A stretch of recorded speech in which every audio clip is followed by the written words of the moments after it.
because often people think of proactivity as just simply taking initiative. But at FranklinCovey, one of the ways that we define it differently is that not only do you take initiative, but you accept full responsibility, you accept accountability. So I think on both ends of that spectrum, in terms of being a leader, we feel fully accountable for sharing that information. And as someone that's trying to get the information, I feel accountable for going and getting it. So that's great. Let's talk about the second imperative of great leadership, which is aligning systems. So once you've clarified purpose, clarified what's really important, focused on the wildly important during this time, what do we do to align the systems and processes? Systems can be your friend or your enemy. And again, similar to the first example I gave about being healthy, in good times, a bad system is a nuisance, but it isn't always destructive. In bad times, bad systems can be an incredible enemy to the business.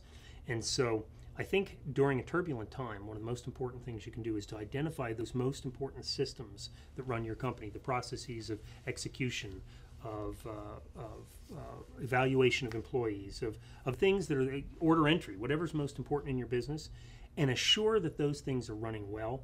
And feel free as a leader to push aside those systems that are getting in the way.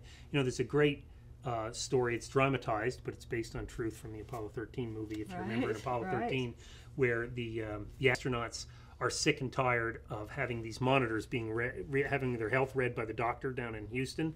And so Tom Hanks leads them in peeling off all these monitors, and the doctor freaks out and says, they're taking them off. They can't take them off. And the Gene Kranz, who is head of the of mission control, kind of smiled and said, you need to give them their freedom a little bit, because fact is they're talking about saving their lives. It didn't really matter if they were catching a cold at that point. And so which systems are just not important in a turbulent time? Push them aside. Give the people a little more freedom. The ones that have to be done, support them. Maybe take personal ownership for making sure those things work well. Ram Charan talks about this a lot. Ram is one of the speakers we have in Executive Leadership Week, and he addresses systems quite a bit, and the ability of a great the case where a great organization can be fractured by a poor system, or an average organization can really be elevated by a great system. So understanding those really helps. This seems to be a time when a lot of people move into control mode because things are a crisis, because they're afraid. A lot of leaders want to now control what's going on, just as you mentioned before. It would seem, if we talk about one of the opportunities of a great leader, or one of their innate abilities is to unleash talent, that feels a little counterintuitive, a little against the grain right now. So do you want to talk a little bit about how we unleash talent at a time where you actually want to focus people more on the critically important things?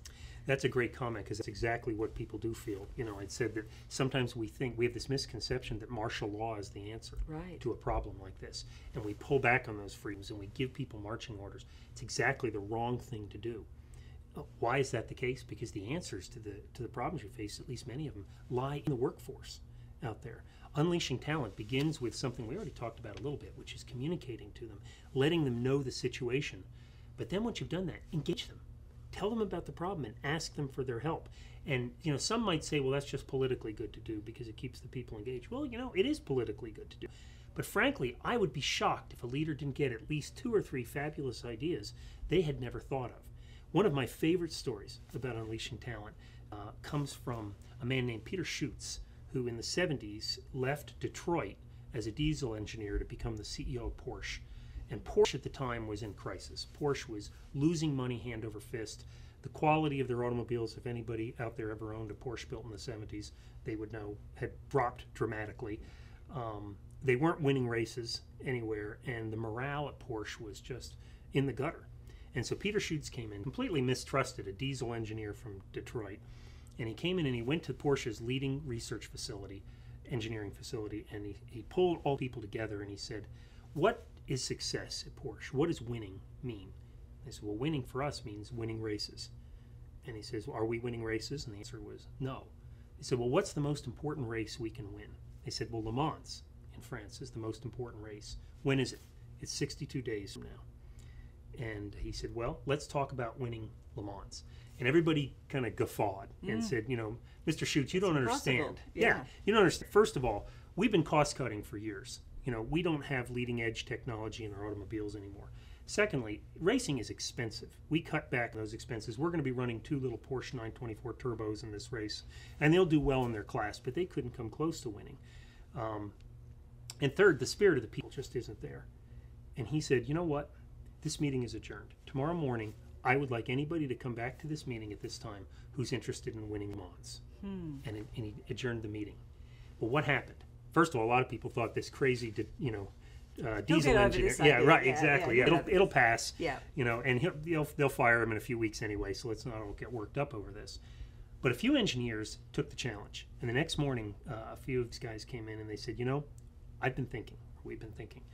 In the museum, we have a couple of Porsche 936s. Now, these are obsolete cars, but several years ago, they won races. So the bodies and the frames are pretty good. And also last year, we were trying to build an engine to race at Indianapolis, but management cut the program because it was too expensive, but we kept the parts. And third, the 917 Porsche probably has the best transmission we ever built. And we were thinking, if we grabbed those 936s and we took those parts and put that engine back together and we threw that transmission in, we might just have something. And Peter Schutz said, well, we have 61 days. They left, they put these cars together, singular car. They went to Le Mans and they won.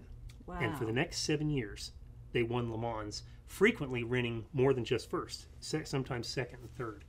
And the great ending to that story is that the second year they went to Le Mans, they placed first, second, and third with a new car they built and had not even tested before Le Mans. And the press went crazy, and they came and they said, Mr. Schutz, how could you build these cars that could win first, second, and third place in the race, without even having tested it? And he said, you know what? Cars don't win races. People do. And I think that applies here too. That's products don't pull us out of turbulent times. People do. Marketing programs don't pull us out of turbulent times. People do. Cost cutting doesn't pull us out of turbulent times. People do. All those things may be what you do, but the brilliance to do those things lies in the individuals in the organization. You want to unleash them? There is no better time to unleash talent than at a time when there's a tough challenge and you can lay it in front of people. And 9 times out of 10, 99 times out of 100, people will step up and deliver their best.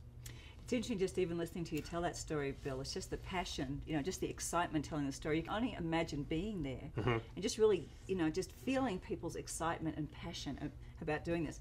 And so I was just thinking, just while you were talking there, just how much we can really tap into people's passion during times like this. Right. In fact, what we often think is that, well, people aren't passionate. They just switch off. They come to work, but they've really quit. They've got their resume out. They're looking for something else. But what I'm hearing is actually something very different. It's just really re-engaging your people during this difficult time. And I think I'd add to it, Catherine, reflecting on something Dr. Covey says, who also speaks at Leadership Week, and he covers this point in great detail about the whole person paradigm and the fact that people need to have their passions excited, as you're talking about, as well as to make a contribution. It's critically important to keep these people rewarded during this time. And we think it has to be money. It's just sometimes, it's just public acknowledgement, a slap on the back. And not only reward those people that are solving the problems, but reward the steady eddies too. And by that I mean, there's a lot of people, like, let's take an order entry department. There's maybe not a lot different they can do, but what they can do is keep on keeping on. Right. In a time like this. Right. They're like the people down in the engine room of the ship, that they don't get seen, but they keep those things running day in, day out, and keep those people recognized